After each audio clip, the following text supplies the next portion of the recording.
mettre en place un AMR dans un chercheur. Je vais aller voir ça en bas. Et si je ne reviens pas, c'est que c'est bon, d'accord? De l'inclure, de prendre ce projet, que ce soit une aile. Et on va commencer.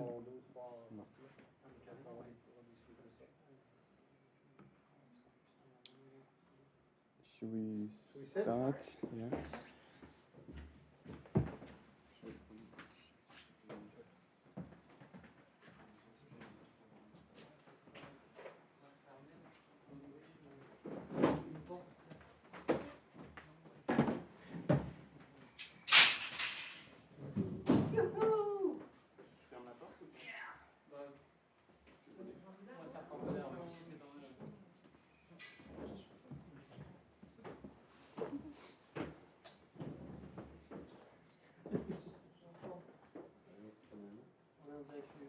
Shall I make the introduction? Yeah.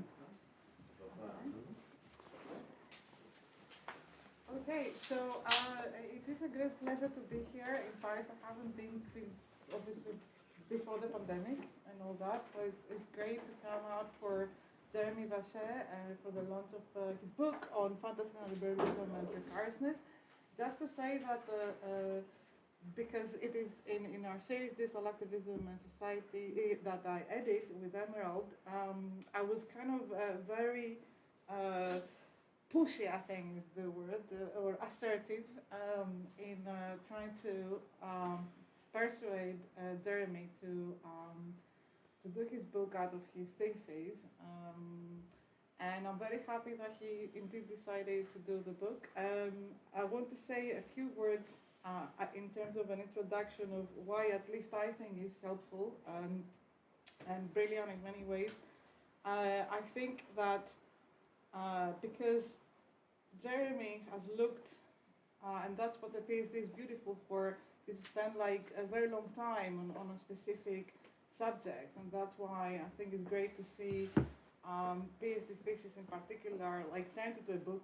It has its own art to turn a PhD into a book as well, and I think he's done really well in that respect. So why I think it is important as a contribution is because like he pays a lot of attention on the consequences of individualization and subjectivity formation neoliberalism.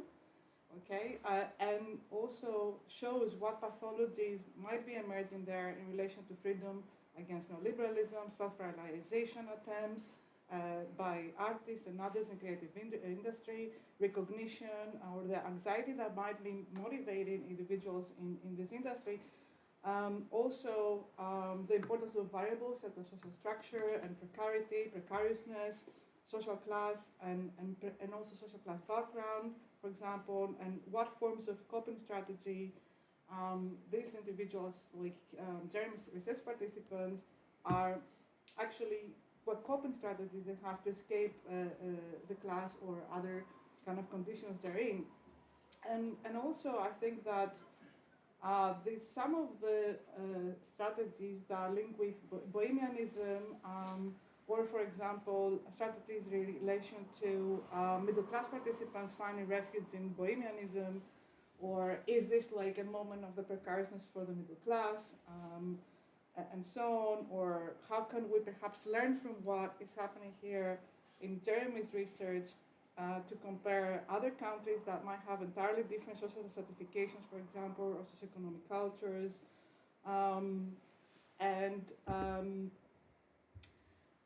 if there are these coping strategies that are employed rather than embracing liberalism, do these strategies actually serve these people's actual well-being? And if so, then what are the impacts on interpersonal relationships?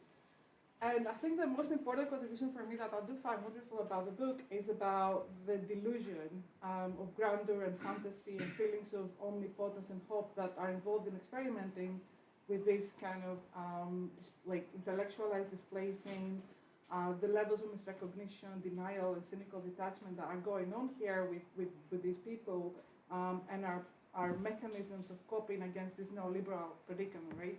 So now the final question, I think is a great question, maybe you can give us some answers there, is that do these coping strategies perpetuate capitalist exploitation, or do they do it more acceptably, right? Like you are exploited but in a different way, like fair trade coffee or whatever. So yeah, so starting with that, I think what's gonna happen. The plan is that Jeremy is gonna like talk a little bit about the book, and then we're gonna have Jacob Matthews first, professor at Paris VIII University, and then Alix Benistant from Paris Sorbonne North. Okay, that was it. It wasn't very long. Yeah. So thank you, and I pass on now to Jeremy to give us a talk about the book. Well, thank you, Athina, for this introduction, and thank you all for being here. I'm very happy to be here to present the book. As Athina said, it's it's an extracted version of my PhD. I prepared under the supervision of David Esenbolsch and David Lee at the University of Leeds. So, unfortunately, I didn't have all the books I planned to have, but I have a book with borrowed from Jacob Matthews, so there is also the notes, so please don't read the notes in front. Well, you may want to, but I don't remember what I wrote, so that's might be tricky. But that's the book, and of course it's a labor of love, and this is what I mentioned earlier with Jacob and Athina. It's a labor of love, and I can be happy and proud and so on, whatever we want to say about that. But it's a labor of pain. It's be quite painful to write, and I think it's also important as well because we all are in the same bath, if I may want to use a French expression, but we are on the same boat, and also it's also very costly, and it takes a lot of energy and mental resources to write and to do things like that. So I just want to remind as well that it's pleasurable to be here, but also it's a long process of like suffering somehow. I think it's a good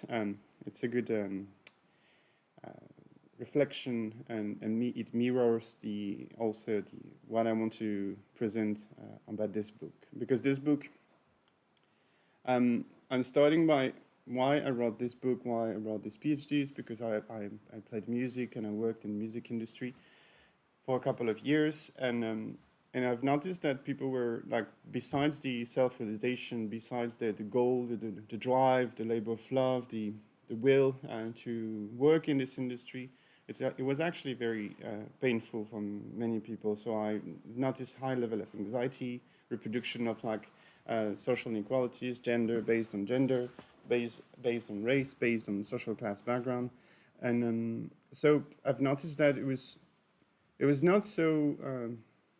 It was not as planned, if I may say. It was not as dreamed.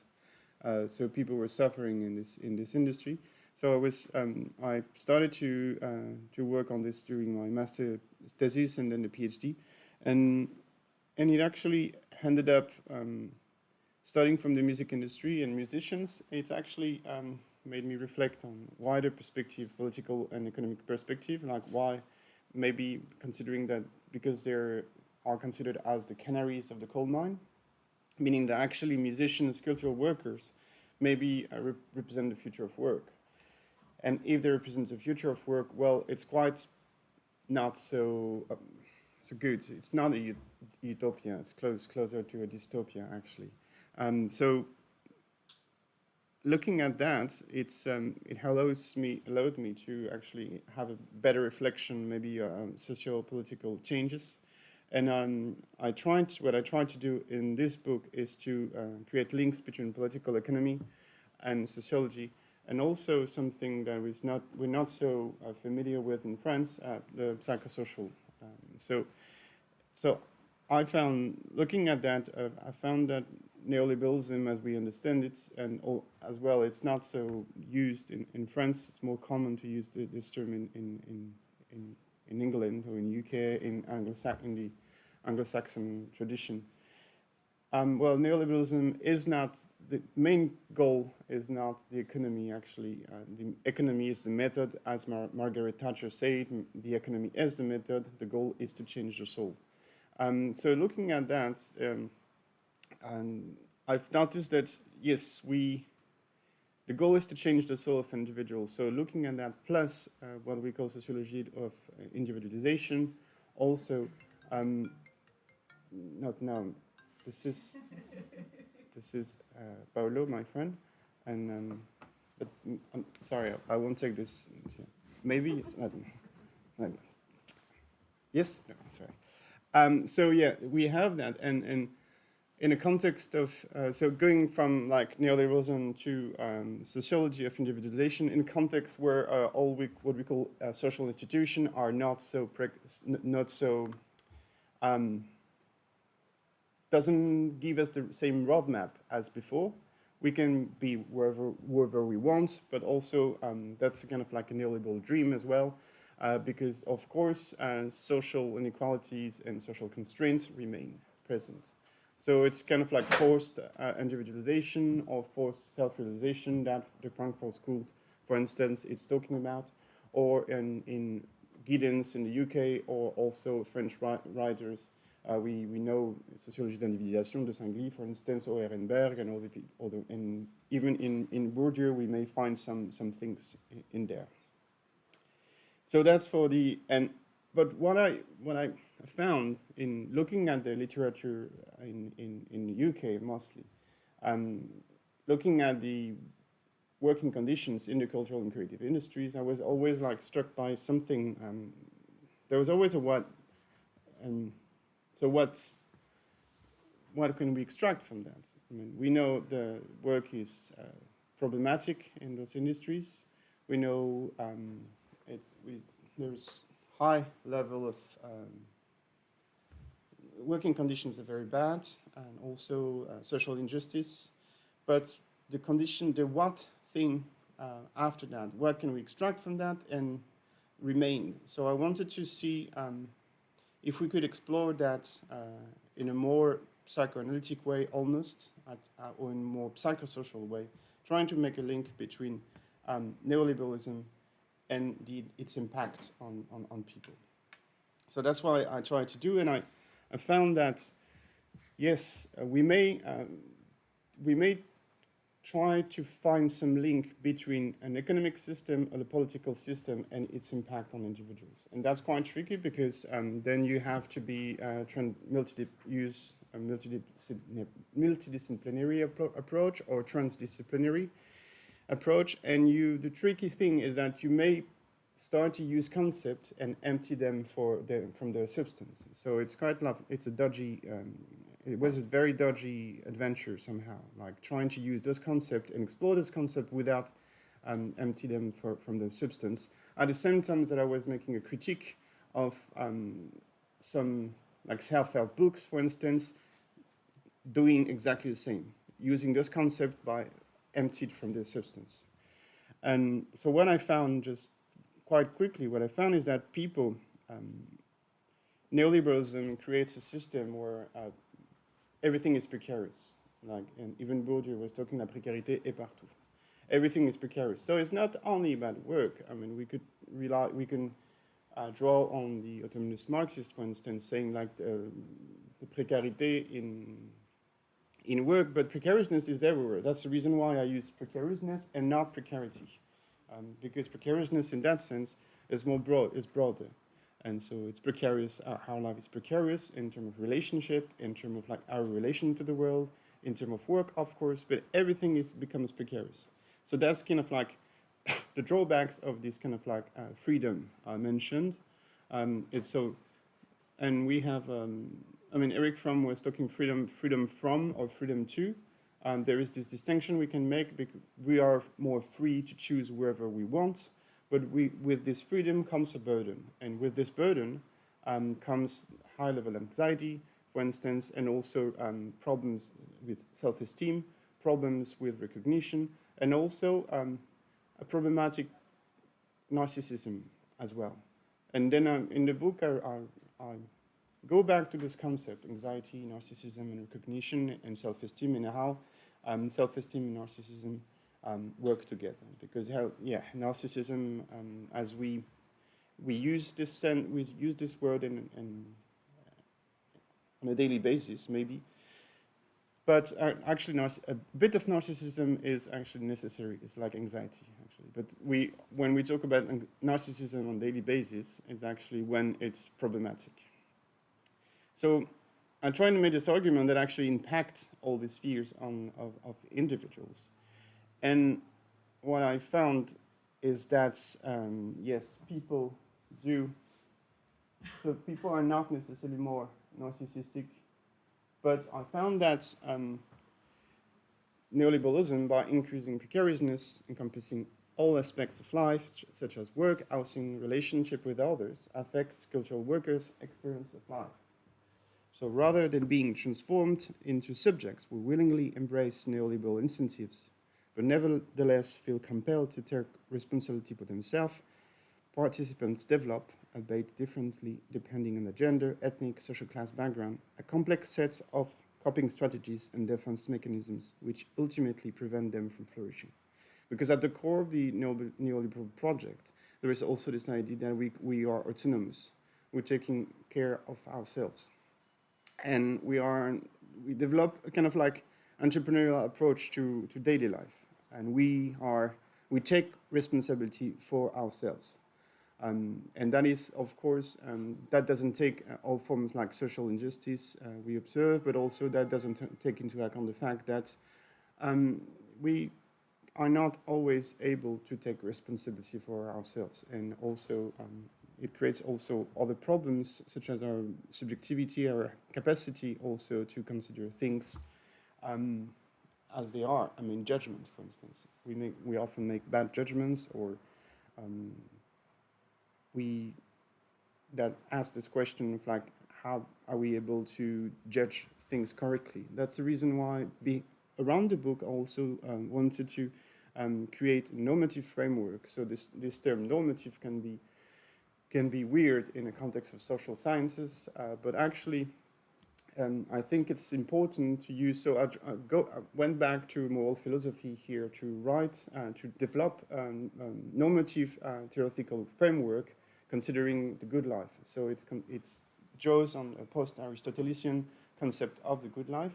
And because I think it's important, especially in this context, especially when we make link with the political economy, and neoliberalism, it's important to define what is the good life and what is not.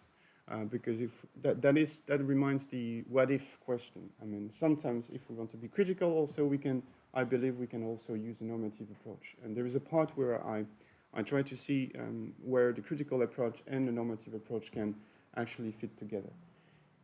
It's important to use a normative approach, I think, when we take into consideration social injustice, for instance, because there are different ways of living a good life or living a life, but not any life is good to live.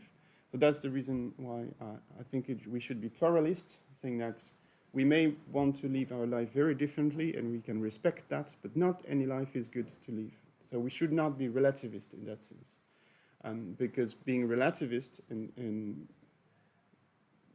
it prevents from making judgments that are necessary to consider what is the good life. And I think that's very important as well, not to be relativist in that sense, because otherwise it can justify, it reduces the wish into the needs into wishes, for instance.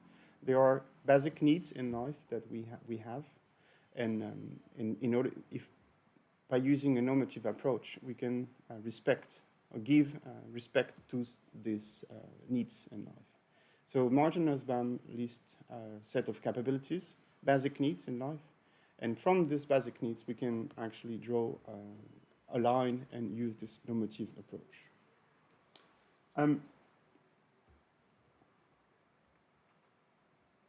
So.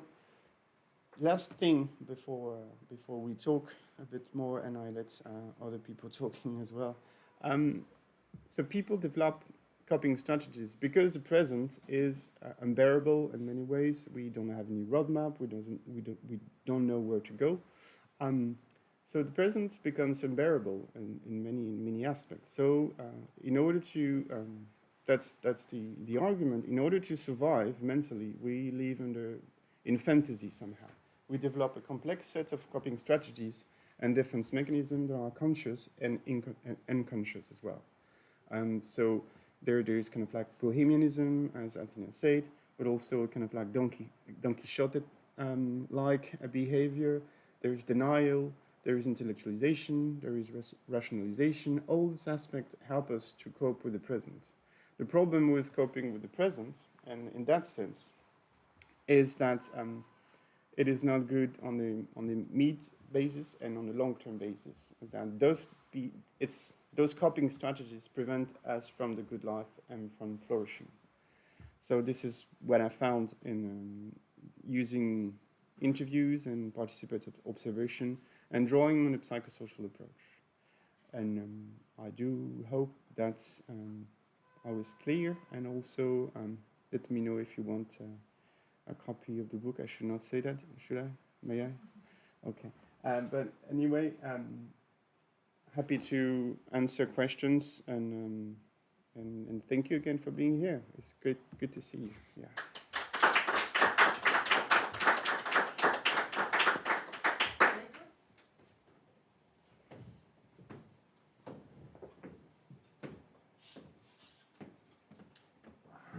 Okay.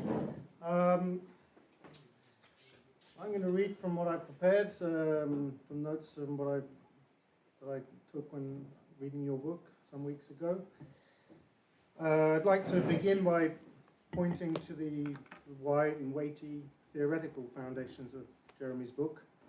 I don't want to sound boastful in any way, but there is some joy in the memory of the days when we sat in the office of the old MSH up the road there, and I remember you arranging and splicing together extracts of interviews for a book that we were working on, and that was over 10 years ago. And I've also brought this along today because this is Jeremy's second year master's dissertation, which he tried to steal from me recently when he came to visit. And I said, no, you're not taking that with you. But take a look at it today. Jeremy is in part, at least, from here, and it's fitting that we're assembled here at the new MSH to celebrate his book launch. And as you all know, he's also from Leeds, and I think Dave Hesman-Hosh and Dave Lee can also be very proud of what is there, a material result of fertile minds and schools coming together. In that respect, the book is already a great achievement. But obviously the real achievement is Jeremy's. Firstly, one of having crafted a very carefully built book, and I stress the words care and craft. I would claim there's a real mastery in the way the book is actually constructed, and moreover, a sincere care for the reader. And there's care also for the persons that Jeremy's met and observed, and for the vast columns of often damaged cultural producers that this work ultimately sides with and defends.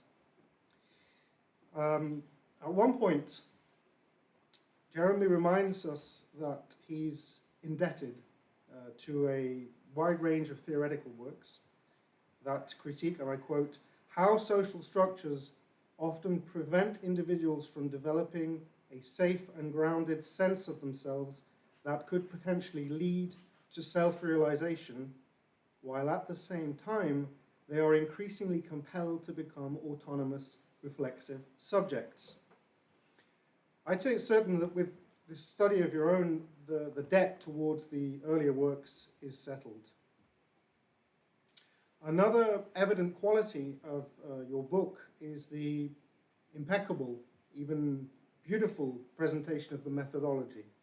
In particular around page 40, where Jeremy explains how he approaches and how he engages with the different interviewees, the cultural workers he's observed, notably with regard to the question of denial. And that reflection, I think it's something that even the most experienced researchers among us benefit from, will benefit from. And I particularly look forward to the contributions that you'll be making to our future common research in that regard. I also wish to commend the insightful and precise work that you provide when historically and ontologically defining the concept of neoliberalism, which is still so often used in a very vacuous manner in a lot of writing. And here it's clearly defined with all the perfidious might of its wholly political project. And by the same token, the notion of precariousness, as you said again today, is also very well presented, I think, and used as a concept that extends, as you just said, way beyond the term précarité, and in the sense that it envelopes the whole social and human experience. But this is perhaps where I run into some minor difficulties, or slight differences perhaps, with your thesis, which I thought I'd briefly outline as to avoid sounding completely infatuated with your book. I think we'll all agree that he very justly analyzes the coping strategies of ideological producers, musicians in this specific case. Because yes, following Nick Garnham, I do see the production of cultural texts as essentially an ideological operation, even when these texts are not deliberately intended to denounce or resist existing relations of production, nor to conceal or support them. Talking of the labor, actually, the actual products of these musicians. But the coping strategies and the defense mechanisms can be seen themselves as practices of ideological production at a secondary level. They contribute to a simultaneously individual and collective production of selves, which Athina and I, following the work of Joseph Gabel, have referred to as a process of ideologization. And this process, as Foucault also recognized, is as much enforced by social structures and institutions as it is nurtured by the grassroots. So my interrogation is whether either on the one hand industrial success, or on the other hand industrial success of the works, you know, as a product on the market, as a commodity, on the one hand industrial success, or on the other hand reformist public policies aimed at mitigating precariousness, whether this might effectively lead to the flourishing and well-being of these persons and of their multitudinous peers. Because in all honesty, yeah, I do have reserves with the notion of good work that Dave Hesmanholz borrows from Wright Mills. But I'll grant this is probably a consequence of too much Adorno reading in my youth. Yes, the one who writes in Minima Moralia, there is no right life in the wrong society. So there's space for discussion around this question, and I think it's obvious when you write, dear Jeremy, that the pleasure of music making, music practice itself may possibly be understood as a coping strategy. I think that's an insight that is of considerable use when we turn to the ideologization process effected by producers in the most advanced areas of the platform economy. Lastly, I'd like to commend Jeremy's stress on how moral economy can inform political economy. It's a proposal which is echoed when you write that coping strategies, I quote, should not be understood as in rational action theory, but rather as a psychological reaction, a survival strategy in a social world that provides profound challenges to the self. And in this conclusion, I couldn't help recalling words of the late Mark Fisher, whom you quote elsewhere. And this is a short extract from his book. I forget the title, but never mind, it'll come back to me. Antagonism is not now located externally in the face-off between class blocks, but internally in the psychology of the worker. The current ruling ontology denies any possibility of a social causation of mental illness. The chemico-biologization of mental illness is of course strictly commensurate with its depoliticization. Considering mental illness an individual chemico-biological problem has enormous benefits for capitalism. As you astutely answer, Jeremy, there is hope in the possibility that individuals might come to understand that their suffering, even the most intimate and secret aspects of it, has social origins. Thank you for sharing and propagating that hope.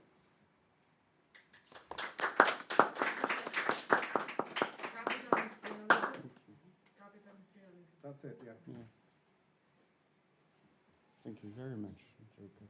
I'll leave the chair to Alix. Now, Alex Benistant, yes. Okay.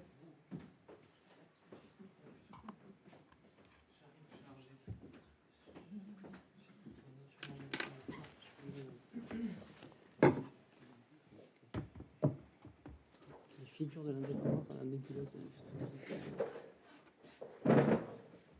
On va être un peu près, mais parce que je vais surtout m'adresser à toi évidemment, mais je salue tout le monde, hein, bonjour à toutes et à tous. Donc merci déjà évidemment Jérémy hein, de m'avoir invité aujourd'hui à ce moment, hein, au-delà de simplement la discussion autour de ton travail, mais c'est un moment et ça je suis très heureux de pouvoir le partager avec vous et évidemment avec toi en particulier. Merci aussi de m'avoir donné l'opportunité de lire ton travail et de prendre le temps aussi de le lire dans cette période qui est, où on a comment dire, des surstimulations administratives, etc. Donc prendre le temps de se poser, de lire et de réfléchir à partir de tes idées a été très agréable. Donc c'est ce que je vais faire là, je vais essayer de partager du coup un peu ce que a suscité en fait chez moi la lecture de ton ouvrage, les réflexions et quelques éventuellement remarques ou questions. J'espère que ça te convient. Donc je vais peut-être regarder l'heure aussi pour essayer de ne pas être trop long. C'est moins 5. Alors ce qui m'a frappé en premier lieu, bonjour. Ce qui m'a frappé en premier lieu à la lecture de ton livre, c'est l'érudition dont tu fais preuve dans le développement de tes idées. Cette érudition se manifeste par la capacité que tu as à articuler, à mettre en discussion, et c'était relevé un peu, un grand nombre d'auteurs et d'autrices, de notions, d'approches, de cadres épistémologiques variés. Alors, ce qui est intéressant, c'est que tu arrives à le faire, et ça a été relevé un peu par Jacob, à travers un souci de la précision et de la définition. C'est-à-dire que vraiment, tu accompagnes le lecteur à chaque fois que tu mobilises une notion, une idée. Ça, c'est hyper intéressant. Bah, du coup, tu expliques pourquoi et comment tu mobilises cette notion. Et même pour des notions, la définition synthétique, elle est parfois un peu périlleuse à faire.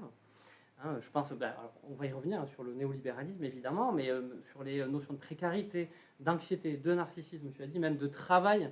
Je me rappelle quand j'ai lu, je me suis dit à un moment, j'aimerais bien qu'il du coup nous dise comment lui parle du travail, qu'est-ce qu'il pense de cette notion de travail, et tu le fais en tournant la page, tu le fais à la suite, et je me suis dit, voilà, ça prouve que tu accompagnes bien ton lecteur dans la lecture. Donc ça en fait un ouvrage qui est, pas que didactique, parce que ça c'est appréciable aussi de ce point de vue-là, mais évidemment aussi intéressant dans son analyse, hein, et donc dans cet effort d'articulation où tu brasses un très large panorama d'approches critiques, et pas que d'ailleurs, on va en rediscuter. Et donc ce qui fait qu'on a un peu le plaisir de voyager comme ça dans les sites humains et sociaux en lisant ton livre. Alors, tu vas de Marx, tu passes par Gramsci, et j'ai trouvé intéressant de mobiliser Gramsci notamment à travers la question du consentement, hein, qui est un peu aussi centrale, il me semble, dans les idées que tu développes. Alors tu l'évoques un moment avec la Boétie, la servitude volontaire, mais il me semble que Gramsci est intéressant pour justement d'ailleurs faire l'articulation parfois entre des approches qui sont qu'on a tendance à opposer. Hein, je pense notamment à l'économie politique de la communication et des cultural studies.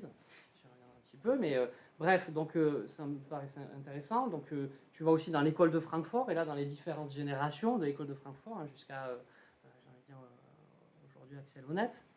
Hein, Et donc au passage, une petite question d'ailleurs, puisqu'au départ, au projet de l'IFS, il y avait un souci très présent de la multidisciplinarité, justement. Et est-ce que ça t'a particulièrement inspiré, hein, ce moment-là d'effervescence qu'il y a eu au moment de la création de ce laboratoire de recherche? Et je pense notamment concernant l'approche psychanalytique, hein, que tu mobilises, hein, toi-même, et qui était donc centrale à un moment, et la place qui était accordée aussi à Freud au sein de l'école de Francfort, du moins de la première génération, et on voit que ça s'est poursuivi. Et je pense notamment à Erich Fromm. Je ne sais pas si voilà, au moment, ça t'intéresse. Ces travaux-là, en tout cas, t'ont inspiré. Voilà, donc, mais aussi, alors tu passes par Foucault, Bourdieu, hein, l'économie politique de la communication, la théorie des industries culturelles, qui m'est un peu chère, du fait du LabSIC, mais aussi on voit comment tu introduis cette approche-là, un peu, enfin, et notamment française, de la théorie des industries culturelles, dans un ouvrage, tu l'as dit, anglo-saxon. On voit là l'influence de ton directeur de thèse, David Mondoche. Donc, les cultures, je te dis, ce que je disais tout à l'heure, les études féministes.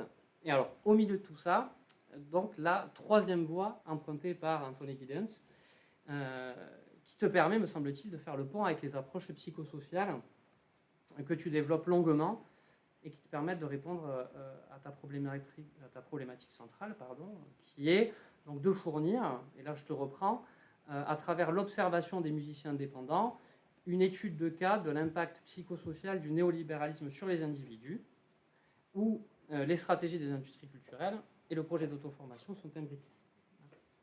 Alors pourquoi je parle de la troisième voie de Giddens au milieu de tout ça? Parce qu'il me semble, et c'est ce qui m'a marqué la lecture de ton ouvrage, que tu as inscrit ta réflexion au cœur, alors peut-être c'est un peu creux de dire ça, mais au cœur de la tension dominante, voire fondamentale, pour les sciences sociales humaines en général et pour la sociologie en particulier, la tension constante entre les différentes échelles d'observation, hein, entre les différents niveaux d'analyse ou de lecture du social, hein, donc c'est-à-dire entre micro-macro, entre individus et société, hein, on pourrait aller plus loin, on pourrait dire aussi entre l'individualisme weberien et le holisme durkheimien, hein, et tu as même cette discussion dans ton ouvrage, évidemment.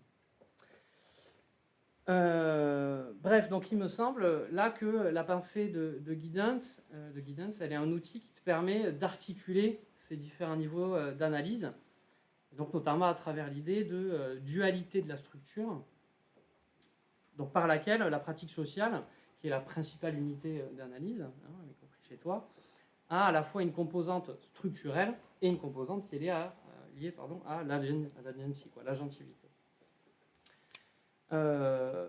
Donc voilà, ça j'ai trouvé ça intéressant, et ça a été d'ailleurs pour moi une redécouverte, hein, des travaux de Giddens que j'avais plutôt appréhendé moi par le prisme de l'économie politique de la communication, et donc il en faisait une critique assez virulente, hein, tu le sais, autour de cette notion que lui, en tout cas la manière dont lui mobilise la notion d'identité dans la mondialisation. Donc à travers l'idée qu'il développe face à la mondialisation et à la croissance des flux médiatiques et culturels, comment l'individu, hein, développe en fait son horizon expérientiel et en devient un individu réflexif qui se construit sa propre identité, etc. Voilà, et donc ça me renvoie aux travaux de mon propre directeur de thèse, Tristan Mathieu. Donc, ça me fait venir sur un autre point central de ton ouvrage, qui est donc la question du néolibéralisme. Alors, néolibéralisme, hein, que tu présentes comme étant aujourd'hui déterminant dans la manière dont les individus évoluent, construisent leurs identités, leur rapport au monde, y compris donc au travail, et donc les contraintes qui s'y manifestent. Alors là, la mobilisation de la gouvernementalité de Foucault, elle est riche en développant toute une série de notions de self-regulation, de self-blaming, d'entrepreneur de soi, etc. Donc, qui participe au final de ce que Christian Laval nomme la conduite des conduites. Dans un ouvrage que je trouve hyper intéressant que Christian Laval a écrit sur le néolibéralisme, hein, où il met face à face les travaux de Foucault et de Bourdieu sur cette question du néolibéralisme.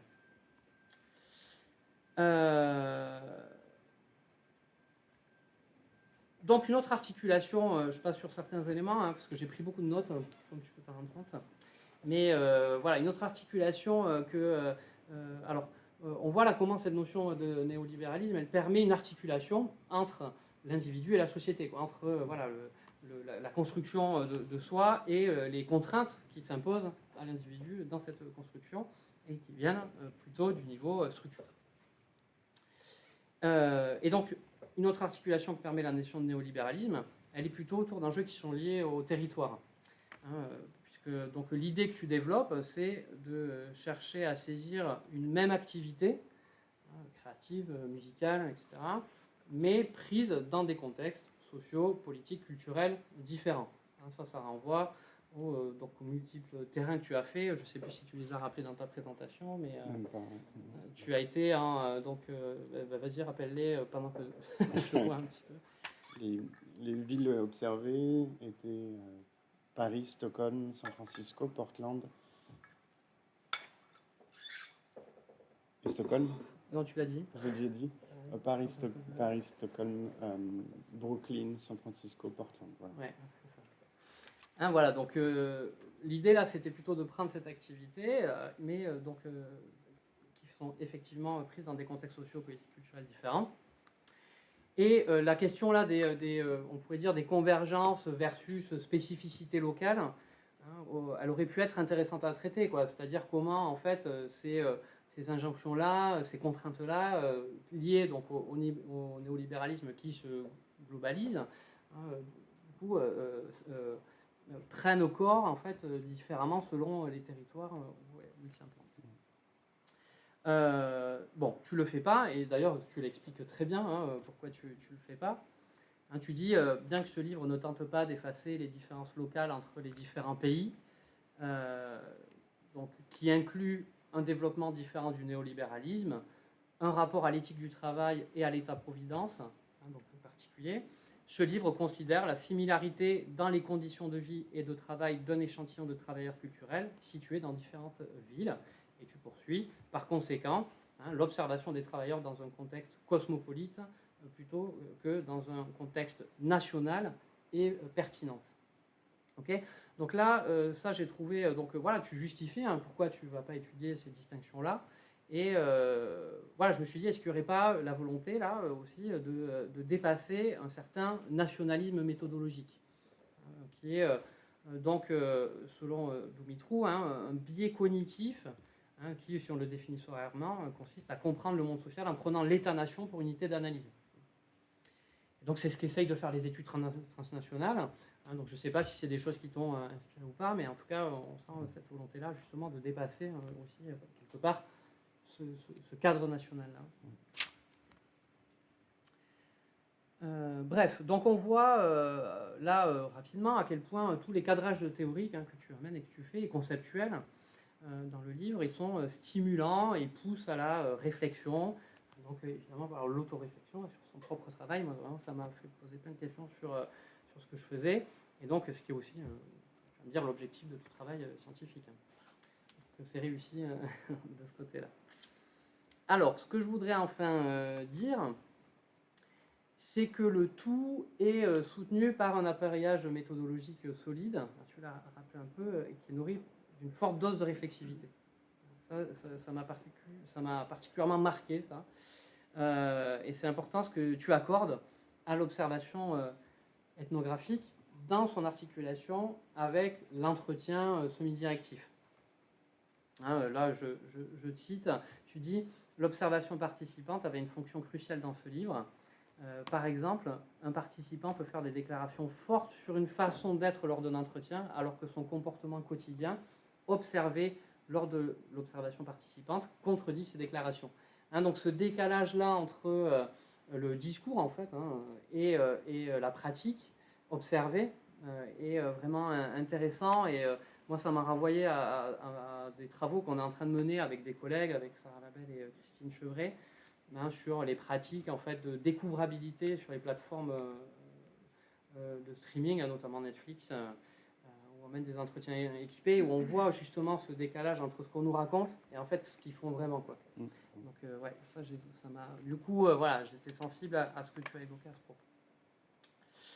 Et donc pour terminer, et en particulier sur la méthodologie, hein, on peut être qu'admiratif de tes capacités incontestables de synthèse, hein, puisque tu parles de quantité de données recueillies sur le terrain qui sont documentées dans 12 cahiers de 240 pages, plusieurs dizaines d'heures d'enregistrement, des centaines de photos, etc.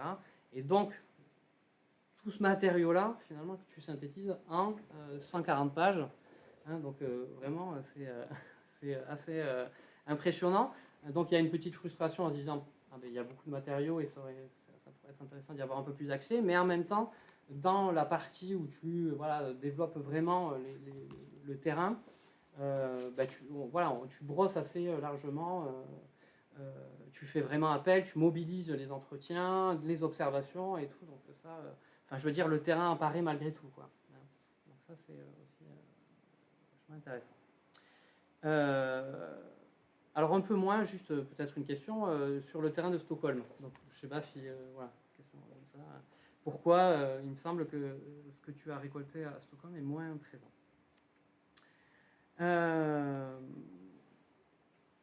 Alors, peut-être pour terminer sur un dernier élément de discussion, tourne autour de la question des acteurs et voire des dispositifs, hein, qui finalement, on ne peut pas tout faire, hein, évidemment, mais apparaît peu dans ton travail, là, dans ton ouvrage en tout cas.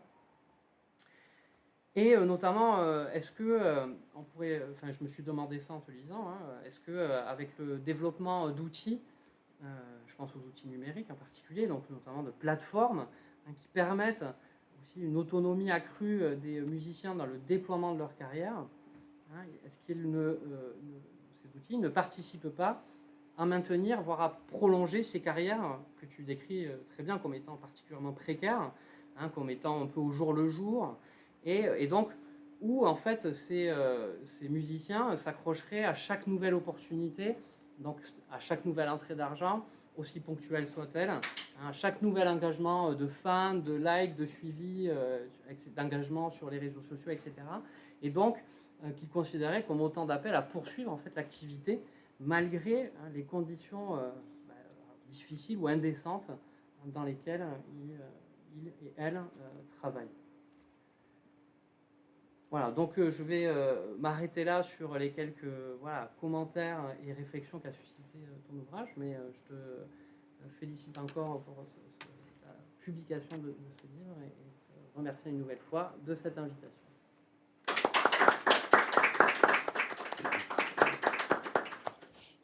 Merci Alix. Thank you. Is it okay now to open this to questions from the audience? Audencia, does anyone has a question? And should I answer to some things that Alix pointed? Je me remets dans l'assistance. Yes.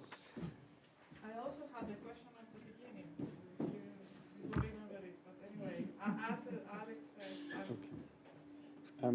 Well, Alix pointed out that the book has a multidisciplinary approach using political economy, philosophy, and also psychology or psychoanalysis. Yes, and it's I'm indebted to the master I've done at Paris 8 when a certain professor, Jacob Matthew, not professor at that time, was introduced me to the Frankfurt School and to the basis of the Frankfurt School where Weber, Marx, and Freud meets. So yes, that was very interesting too, and very inspiring. I guess that's one of the legacy, I guess, from the Frankfurt School. Trying to use different theoretical frameworks that helps to, as Alix pointed out, use a macro, meso, and micro level. Yeah. And then on Ergelang, I just wanted to say as well, on Giddens, I just wanted to say as well that actually I was using his work because he used Ergelang's work on ontological security, and I'm quite skeptical of many other things he has done, especially his undermining of social class and that's very on the third voice. On the analysis of and the nationalism methodologique that Alix pointed at, it's very, very interesting. I didn't know this term, but yes, you're right.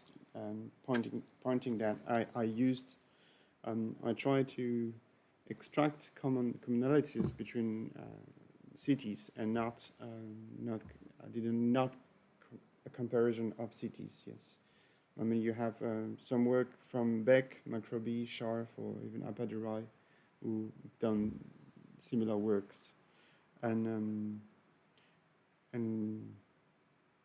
that would be interesting to see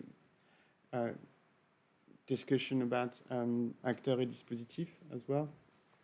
When you say that, it made me think that it's almost a game from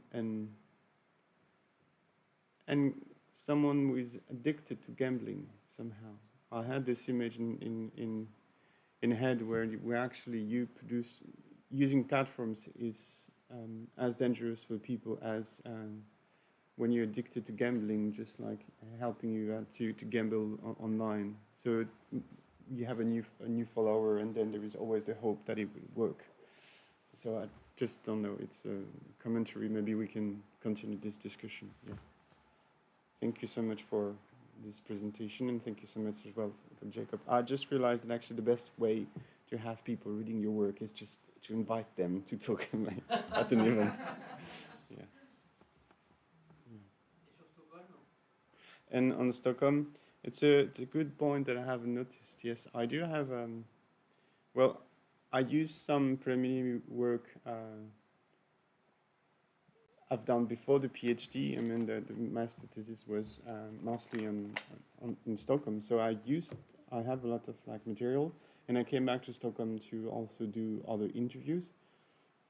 So that, yeah, I haven't noticed why there is less work. Actually, it's very interesting. Yeah. Parce que du coup, je me suis demandé si c'était pas provenant du fait que peut-être qu'il y avait une précarité qui était moins forte dans ces pays-là et qui serait liée à l'environnement socio-politique, voilà, caractéristique du pays, quoi, par exemple. Mais c'est pas du tout le cas. Mais... I keep answering in English. The precariousness is lived, experienced differently, I think, in France or in the US or in Sweden. I mean, in France we have RSA, for instance, formerly RMI, and the hardening of also on this social welfare in France, with it's getting harder to actually be unemployed and to have le chômage. And in Sweden, because of their Protestant ethics, I mean, it goes back to Weber, as you mentioned. I mean, they don't necessarily ask for benefits, for instance. So it put them in a situation where they're really precarious, but it's very flexible job market. So they might just choose different jobs. Obviously, the social welfare in Sweden offers a better net against radical precarity, if I may say, going that way. But yet, subjectivity remains the same. Yes, I mean, there are high level of anxiety, because also the drawbacks of being in a Protestant country, well, with the Protestant culture, is also that there is the individualization is put forward very much. So the responsibility that comes with it is very important, and that makes me think that you mentioned Eric from. So yeah, the freedom to comes from Eric from. Yeah, actually, yes. From yes.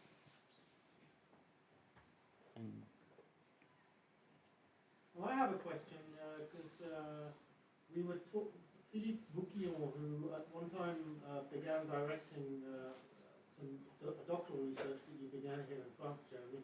We were talking recently about levels of precariousness, or if you, rather, if there is any comparative study, other comparative studies on the increase of precarity among cultural workers over the past 30, 40 years. What we were talking about is purely quantitative studies, which obviously is not what you've done and not what you attempt anyway. But the interesting thing in this discussion we had is that Philippe rather implied, and to what degree this was based on research of his, I'm not sure, that precisely in France, if you like, individual precariousness of cultural workers effectively was very similar in the 1970s, 80s and today. But what he claimed had happened is that there had been a very large expansion of the number of people who are actually concerned by this. And without actually clearly stating it, he seemed to imply that systems such as the LSA might have had almost an effect of attracting a greater number of young people who work in precarious cultural jobs or attempts to make a living somehow or partly. I was surprised when he said this because, you know, you've looked at the situation in Sweden and the United States. You also traveled, I know, in Britain, in Iceland. So what do you make of that debate and of the idea that effectively precariousness as a phenomenon has not changed, but the fact is that it concerns a lot more people? Just wanted to know what you felt about that. Yeah. What's the few years ago? I find the author again, but I don't remember. A few years ago, I saw a keynote from the Swiss Sociological Association, and there was a keynote. They're saying that the willingness to work does not depend on welfare system, being more generous or not, and I think that's a good start of an answer. I don't think RSA changed anything somehow. Well, it helped people not being kicked on the streets, handing up on the streets, for instance, and even there, it's in Paris, for instance, it would be very hard to keep a flat with RSA, and then it leads to other problems and so on. But even the chômage inversé, you see in Dominique Schnapper's work, for instance, where people will work 3 months and then will do 3 months of chômage and so on. So many people did that. But the hardening, it's getting more and more complex to do that. Some people do that in the US as well, for instance, without claiming benefits most of the time, but they save money and then. So I don't know. I think I don't believe in the idea that it's almost a political argument behind that because the idea of the appel d'air. yeah, it's almost as if you help people, then they will not work, or then they will choose less risky, more risky careers and so on. I do believe more than we are compelled, and new generation are increasingly compelled to be autonomous, but also adapt to this new economy where human capital is very important. So more and more, people are directed towards this kind of careers. And also I believe that it's compared to the 90s, for instance, when you see like Menger's work, for instance, it was very easy to identify intermittent du spectacle. Nowadays, for instance, a crowd of people like that, but nowadays I think it's getting harder and harder to identify this immense crowd of new workers, and this is this is what we try to do with Melanie, with the study we worked on, because I do believe that, yes, there is with platform workers, for instance, go beyond this kind of like distinction between amateurs, semi-professionals, and professionals. I mean, this doesn't, I do think it's also a political statement, but I do think we should go beyond those distinctions somehow, because otherwise, if we look only at professionals, we miss a big part of the population who are precarious, and who are increasing very much. And Dave Edmondos published a report last year suggesting that there is way much more people actually than before, but to an extent that is hard to guess or to identify. So I guess it's a methodological issue. There is a methodological issue here on how do we define people, and on what basis. It's because are we identify them because they self-define themselves as cultural workers, or because of their education, or because they're of money, or because of there's all these factors that actually are very interesting to identify. But with platform work and this scattered work, I think it creates new methodological problems that are very interesting to tackle, I guess. Yes. Thank you. And thank you very much for the very kind words, very moving words, if I may say, before. More questions? But can you tell us about the cover of the book? I mean, the image. Oh.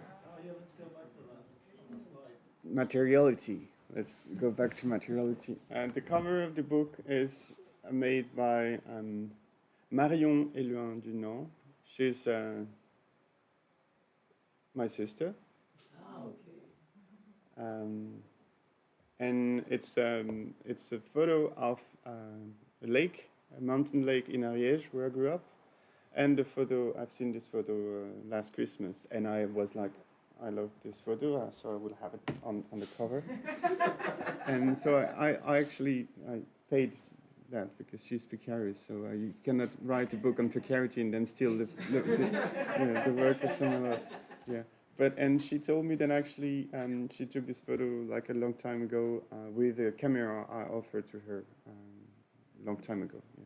Do you see a link between the image and your thoughts or your reflections in the book? Oh, not at all. I mean, the other photo suggested by the publisher was awful, so I chose this one. No. There is a link. Like emerging from Yeah. a fog or smoke on the water. Yeah. When you look in, I haven't thought about Smoke on the Water in itself, although it's a book on music. It's true, but no, it's definitely a book. The idea of fantasy is very important. We didn't even let them send anything because I told you if we let them, it's gonna be awful. Or they did something because I said just choose one, so they don't even offer one. Yeah.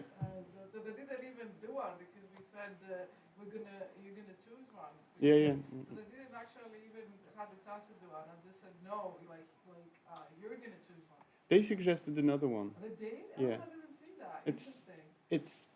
particularly awful. Oh, good. Yeah. Well, But I think they knew that's which. why, Yeah. I do like they don't like me as well because I always cause problems and Okay. turn them down all the time. It's very funny. But anyway, I think it's working in what the title is very, very nicely. Actually. Yeah.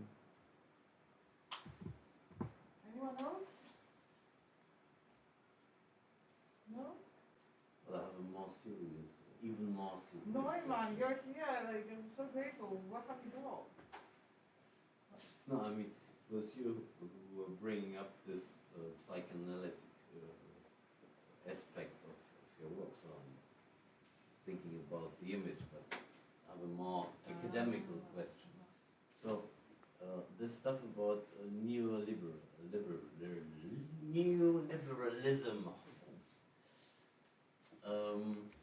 I was discussing this stuff with Nancy Fraser once because she was talking about the era of neoliberalism in And I said to her some years ago, but maybe it's over now. Because we're already entering a new scene. Oh, maybe you're really optimistic, and now she's writing this. I mean, it's not because we discussed it, of course. There is a sort of turn in the discussion, and maybe it's linked to very authoritarian developments, even within the field you are observing. I mean, the whole platform economy is driving towards monopolies, vertical structures, and even the collective behavior. You see this authoritarian turn, not far away from ideas of Erich Fromm. What do you think about it? Well, while I was writing the PhD, I've seen that there were some discourses about the end of neoliberalism and other ways of like talking about that, and I'm not sure about that, and I don't know what Nancy Fraser is working on these days, but She did a manifesto, the feminist manifesto for the 99%. Yeah.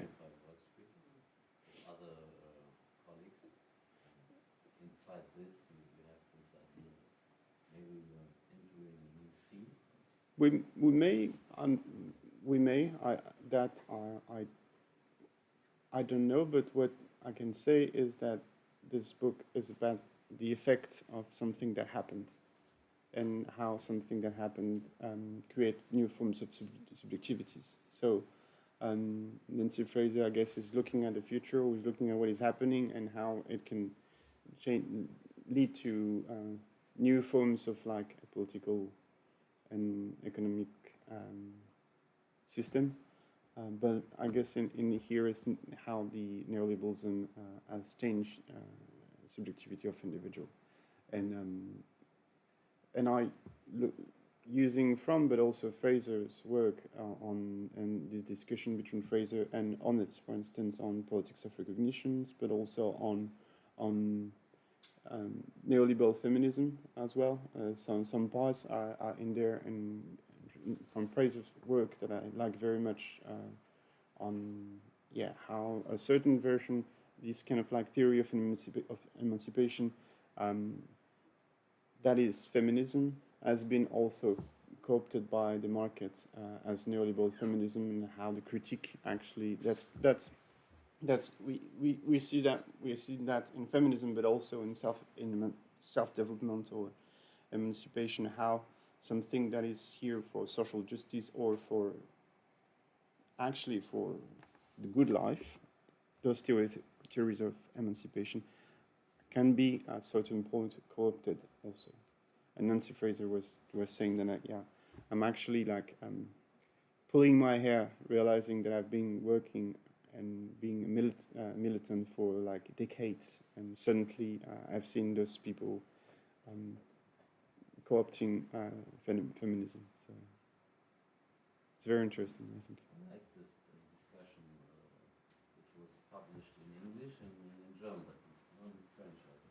We don't have it in France. It's a pity. Yeah. Okay. Anyone else that feels inspired? I just wanted to carry on from what Alix was saying there, because really, and I think this is also something you show, that the liberal in neoliberalism. Sorry. You're following me. I'm definitely following you. The liberal in neoliberalism has always been misleading, because I think what you're talking about is the authoritarian turn and the administration of populations.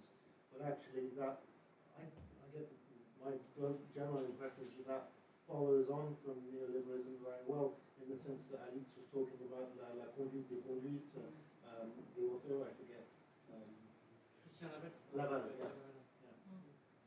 But yeah, I think it's really, that was an interesting question, but go on towards the effect of platforms, and I think this is something that we're going to be working on, and you already are. I don't want to go down that road, but Yeah. Well, thank you so much for Can being. I share just one small information Oh, please. about the Frankfurt School? You know that Honnet quit, he's retired already years ago, when we had COVID. Nobody was directing this Frankfurt Institute. It's mostly a museum of Adorn now. You have still the building and the structure, and since I think 3 or 4 months you have a new director, so Leslie. And it's quite interesting because this is a guy like discussion with Fraser, who comes from the critical sociology and the left, which is grounded in empirical inquiry like you. So I supported him against Honnet when I was working in Germany, and now the guy is directing the institute. So we have to look whether there can be some cooperations, which we couldn't have with Habermas. It was so abstract and not very interesting.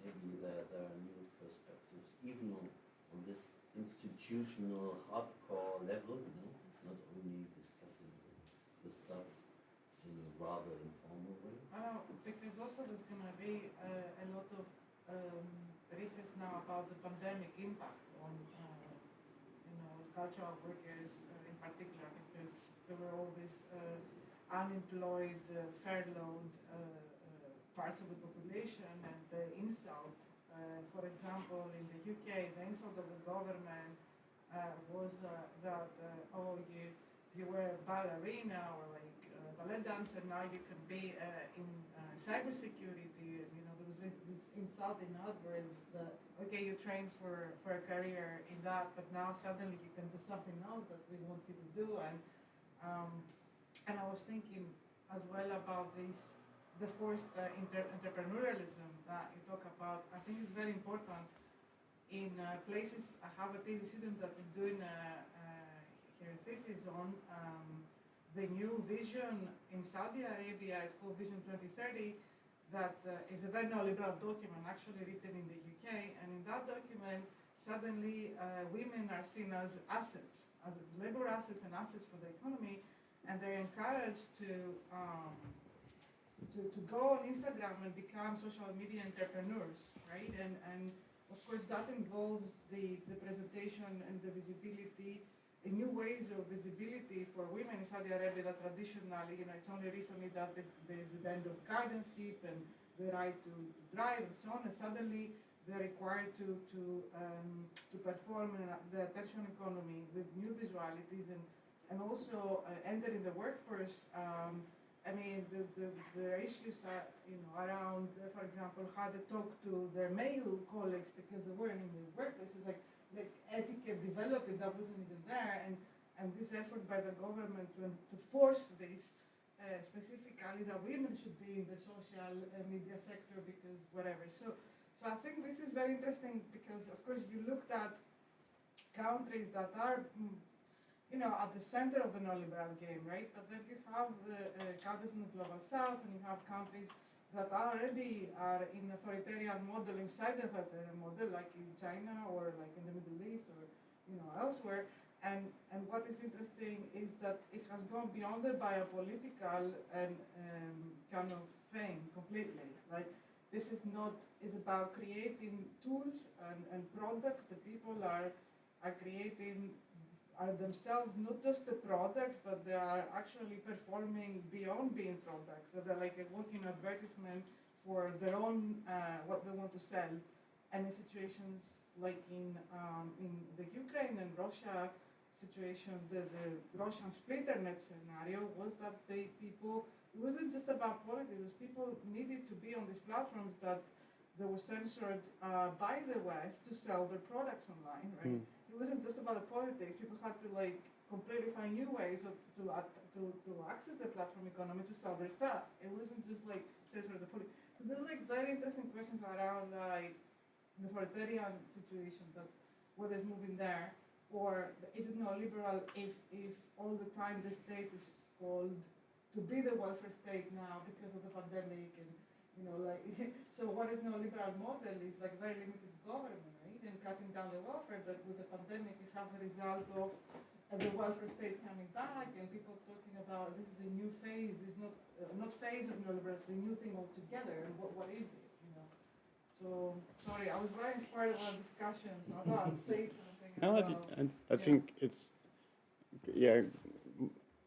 continuing this argument is it neoliberalism or not? I mean, the idea of like liberalism to neoliberalism is more change that drastical. It's like a continuum more than a drastical change. But the idea, yes, is that there is less state in some parts, the good parts, social welfare, but there are more states in other parts, and including security and some forced institution, while developing the idea that we have to be autonomous.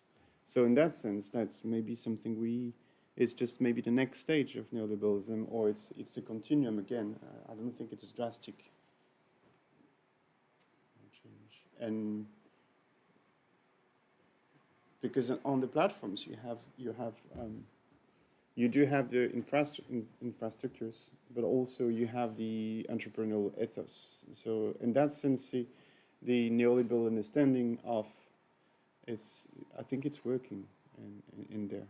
I mean, I was trying to look at a picture I have, but a few days ago I was doing another conference, and I wanted to show you this picture. That's a picture I took in the book, and it's from Fiverr, a platform for work actually, and it shows a woman. Well, she's young, she's nice, but let's say she's tired, and it says you eat the coffee for lunch, you follow through. Sleep deprivation is your drug of choice. You might be a doer. So that means we have here precarity, we have here autonomy, and also platforms. So yes, in that sense, it links back to what you say, I guess. But I wonder with the platforms, and then that's an ongoing discussion we will have on the different projects we're working on.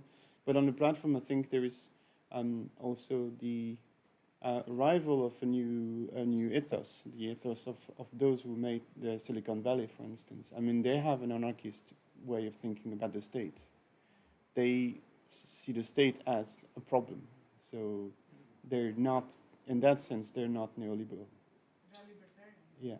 Yeah, but this is really interesting because you can only just make that up. There's a clear reference to an eminently political mantra there: in doers we trust, which is in God we trust in the United States.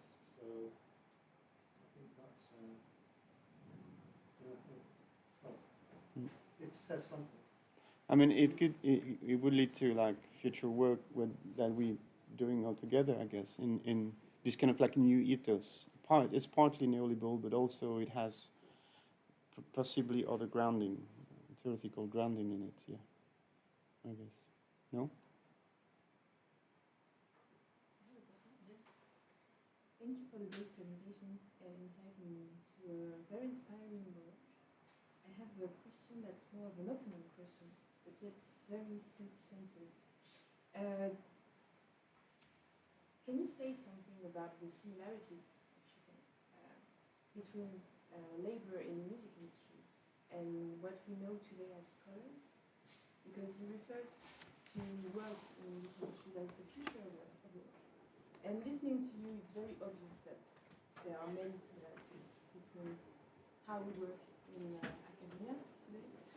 And so I was wondering if you had insights into Well, thank you, Emmanuel, for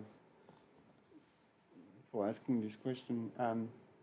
Right, rereading the book, preparing today's presentation, I realized that there was no difference somehow. It's many things, like in the French expression, like les chaussures sont les plus mal chaussées, something like that. So yes, it's there are many things like very similar: the anxiety, the level of stress, the hope labor, the hope actually we're gonna make it, but also the self-realization through activity, the overwork, also the fact that we're working so much and then our colleagues become our friends. I mean, so many things like that, and I guess the only difference is that, at least in France,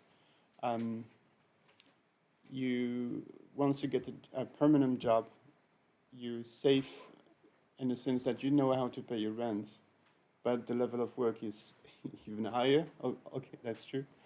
So that's because there is no, like, musicians are not employed on a monthly basis. So I guess that would be, but the hope of making it, the hope of like writing a new book, then or an article, the hope, like, I mean, yes, you couldn't compare like publishing in a good journal article as having a song like played on radio or on a Spotify playlist or whatever you feel you are on. So, but yes, there's, and a few years ago, and I think we talked about that a few years ago. There was some research with ephemera, for instance, started to work on the work of in academia, and it was a trend. And I've noticed. I remember with Jacob, we joked about that, and it was a trend, and I thought maybe that would be interesting to contribute to this trend, but it's disappeared completely, because I feel it disappeared because maybe it's because there is an omerta. It's not good to talk about that, so people don't necessarily talk about that. We are all exhausted and overworked, and yet we don't necessarily talk about that. And yeah, the Guardian was in the Guardian. There was many articles about that, like people that could be compared to the music industry. People like starting with coffee and then antidepressant and then anxiolytic and then antidepressant and then heroin and so on. And so it's a gloomy environment as well, I guess. Yes. That's it. Thank you for the question. There was an interesting presentation at Amsterdam last week by a Canadian scholar on how the universities out there and the management of universities are strongly enticing staff to use online platforms and to have, to optimize their social media presence, and even many tutorials that are set up.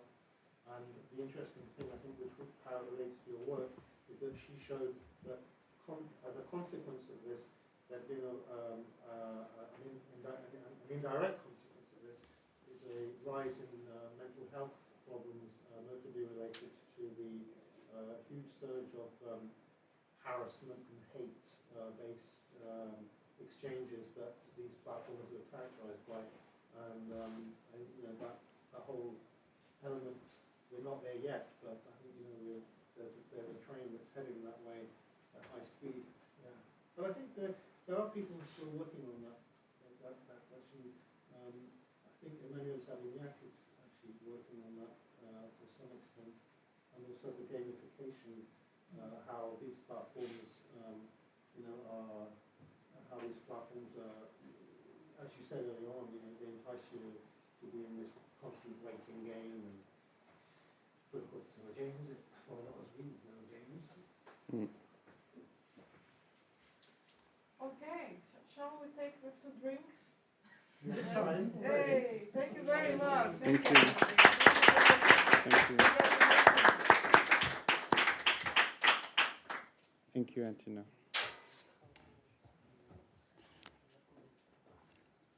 Bom, bom, bom.